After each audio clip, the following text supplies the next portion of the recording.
Hello friends, today's topic is principle of superposition of charge.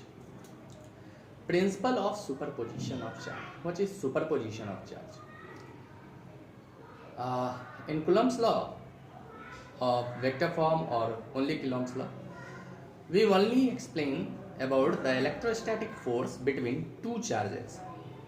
But in any practical situation, the charge is surrounded by various charges.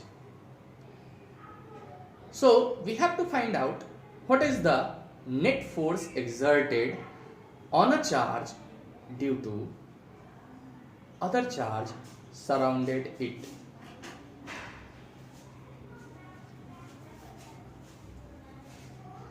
So let's see the diagram. We have Q1, Q2, this is Q2 and here is Q3, Q4, we have Qn. That means a test charge Q0 surrounded by various charges Q1, Q2, Q3, Q4 and Qn.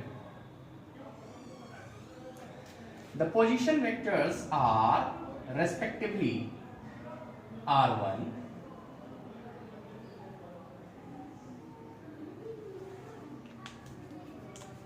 R2,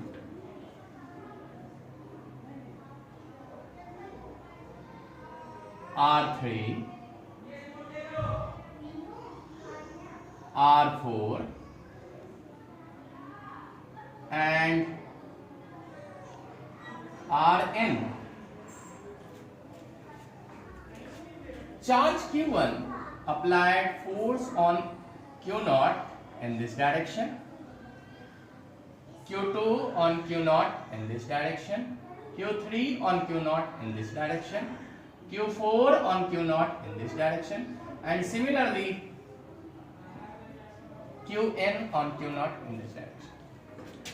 Here we have this force is F01, this force is F02, this force is F03, this force is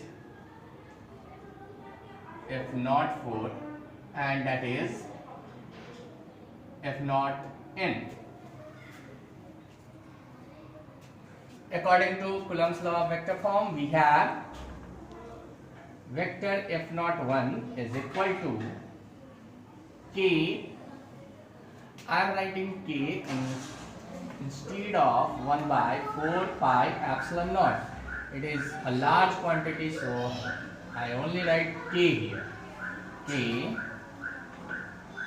Q1 Q0 by R1 square and R1 cap.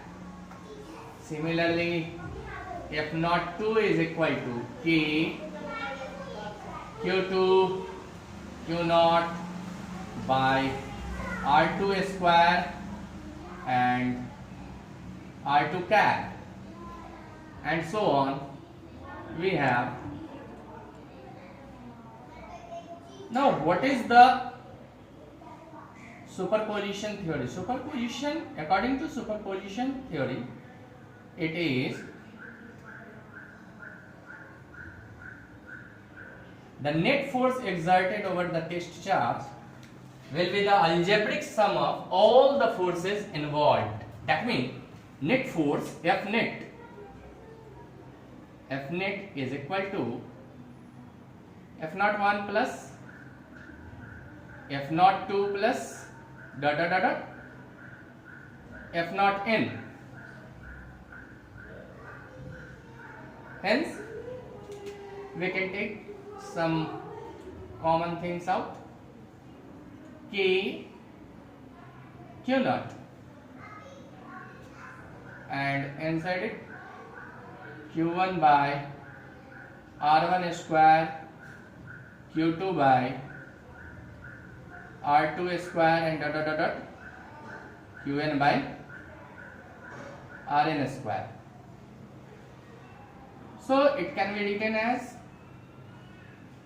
K Q naught summation of n is equal to 1, n is equal to 1 to n is equal to n, I Qi by Ri square. That's it.